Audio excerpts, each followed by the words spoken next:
नमस्कार दोस्तों, जय माता दी। आप सबका स्वागत है अगली अयोध्या कांड रामायण में। तो चलिए वीडियो शुरू करते हैं। जब मंत्रा ने ये सब देखा कि इतनी ज़्यादा प्रसन्नता छाई हुई है, तो वो राम के धाय से पूछती है, आश्चर्यचकित होकर पूछती है कि इतनी चहल पहल वाला ऐसा कौन सा विशाल आयोजन हो रहा है। कौशल्या इतनी खुश क्यों है कि दोनों हाथों से ब्राह्मणों को दान दक्षिणा दे रही है। धाय ने खुशी से चहकते हुए कहा, तुमको अब तक नहीं पता, कल से पुष्य नक्षत्र का समय शुरू हो रहा है। इस शुभ अवसर का समय का लाभ उठाकर महाराज दशरथ अपने उत्तराधिकारी के रूप में राम का राज्याभिषेक करने वाले हैं। इस अनपेक्षित समाचार से मंथरा के ईर्ष्यालु हृदय को गहराई तक भेद दिया। राजा के इस अन्याय को देखकर उत्तेजना से भरी हुई वह कैकेयी के पास पहुंची। मंथरा जब अपनी स्वामिनी के कक्ष में पहुंची तो उसे यह देखकर बहुत आश्चर्य हुआ कि कैकेयी अपने आराम झूले में शांति के साथ विश्राम कर रही थी। मंथरा अत्यंत उत्तेजित स्वर में बोली, अरे मूर्ख, उठ बैठ। क्या तुझे दिखाई नहीं देता कि तेरे साथ कैसा अनर्थ होने जा रहा है? क्या तुम अपने पति के मीठी मीठी बातों में फंसकर यह भी नहीं समझ पा रही हो कि तुम्हारी आंखों के सामने तुम्हारे साथ कितना बड़ा अन्याय हो रहा है?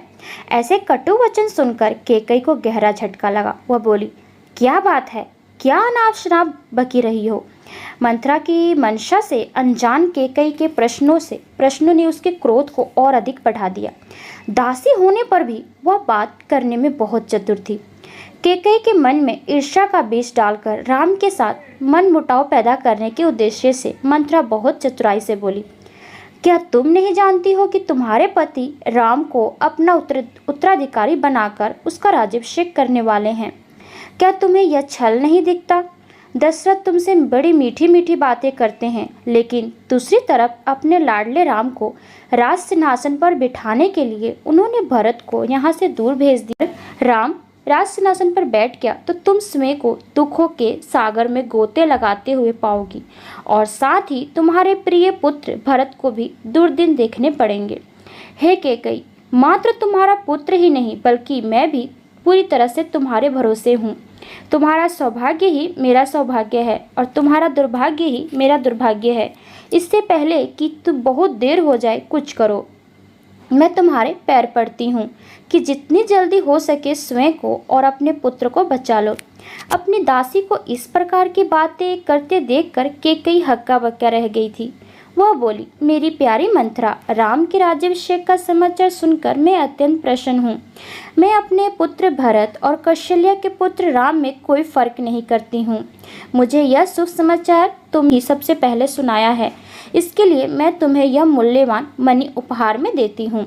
यदि तुम्हारे मन में किसी और वस्तु की कामना हो तो तुम वह भी मांग सकती हो। यह कहकर कैकेयी ने मंथरा के हाथ में एक मूल्यवान मणि रख दी, परंतु उस दासी ने इस तिरस्कार पूर्वक एक तरफ फेंक दिया और अत्यधिक रोष में भरकर बोली, मुझे घोर आश्चर्य हो रहा है कि ऐसी अनर्थकारी घटना घटित होने से पहले दिन आखिर तुम ऐसे प्रसन्न कैसे हो सकती हो?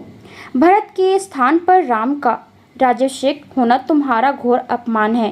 तुम हमेशा यह सोचा करती थी कि तुम ही दशरथ की प्रिय रानी हो, परंतु सत्य अब प्रकट हुआ है कि वह सबसे ज़्यादा कौशल्या को चाहते हैं। क्या तुम्हें घोर अपमान का अनुभव नहीं हो रहा है? तुम कह रही हो कि राम के राज्याभिषेक से तुम प्रसन्न हो, परंतु राम के राजा बन जाने पर कौशल्या का मान बढ़ेगा और तुम्हें कौशल्या की दासी बनने का बाध्य होना पड़ेगा और भरत राम का दास बन जाएगा। मंथरा ने कैकेयी के सामने जो भयावह तस्वीर खींची थी उससे रुष्ट होकर वह बोली, अरे मंथरा, तुम आखिर ऐसी बातें सोच भी कैसे सकती हो? राम सभी व्यक्तियों में सबसे उदार हृदय है और वह सद्गुणों की खान है। वह सबसे ज्येष्ठ राजकुमार है, इसलिए मेरे पति के बाद राजा बनने का अधिकार उसी का है। इसके अतिरिक्त मुझे पूरा विश्वास है कि 100 वर्ष तक शासन करने के पश्चात राम प्रसन्नतापूर्वक भरत को राजकाज सौंप देगा। राम के इरादों के बारे में मुझे तनिक भी शंका नहीं है, क्योंकि वह अपनी माता से अधिक लगनपूर्वक मेरी सेवा करता है। मैं राम को अपने पुत्र से अधिक प्रतापी मानती हूँ। सिंहासन पर चाहे राम बैठे या फिर भरत, क्या फर्क पड़ता है? राम अपने सभी भाइयों को अपने से बढ़कर चाहता है। कैकेयी के मुख से ऐसी बातें सुनकर मंत्रा का गुस्सा 7वें आसमान पर पहुंच गया। वह चीख कर बोली, अरे मूर्ख, राम कभी भी भरत को राज सिंहासन पर नहीं बैठने देगा। वह अपने पुत्र को राज सिंहासन पर बिठाएगा। सच तो यह है कि राजा बनते ही राम भरत को वनवास दे देगा या उसकी हत्या कर देगा। भरत को दूर करने के बाद ही वह बेखेटे राज कर पाएगा। हे कैकेयी, मैं तुम्हें होश में लाने का प्रयास कर रही हूँ, परंतु तुम तो अपनी सौत की जीत की खुशी मना रही हो। क्या यह सीधी सरल बात तुम्हारे समझ में नहीं आती है कि तो कौशल्या तुम्हारी सौतन और तुम्हारी दुश्मन है, और ठीक इसी कारण से भरत का भविष्य खतरे में है। राम की माता तुमसे घृणा करती है क्योंकि तुम जवान और सुंदर हो, और तुम्हारी सुंदरता व यौवन के कारण महाराज तुम्हें उससे अधिक चाहते हैं। मेरी सलाह है कि तुम शीघ्र ही शीघ्र ऐसा कुछ करो जिससे राम को वनवास हो और भरत का राज्याभिषेक हो। मंत्रा की घृणा से भरी बातें सुनकर कैकेयी का हृदय धीरे धीरे विष से भर गया। अपने पुत्र के राजा बनने की बात सोच सोचकर उससे हमेशा की प्रसन्नता होती थी, जबकि अपनी सौत कौशल्या के बड़ी पत्नी होने पर उसे रोष होता था। कौशल्या के प्रति उसकी द्वेष भावना जागृत हो गई और उसका चेहरा क्रोध से तमतमा उठा। अंततः कैकेयी बोली, मंत्रा, तुम सत्य कह रही हो। मुझे किसी न किसी तरह से राम को वनवास भेजना ही होगा ताकि मेरा पुत्र राज सिंहासन पर बैठ सके। उम्मीद करती हूँ वीडियो पसंद आया होगा। तो मिलते हैं आपसे अगली अयोध्या कांड रामायण में। तब तक के लिए इजाज़त दीजिए। धन्यवाद।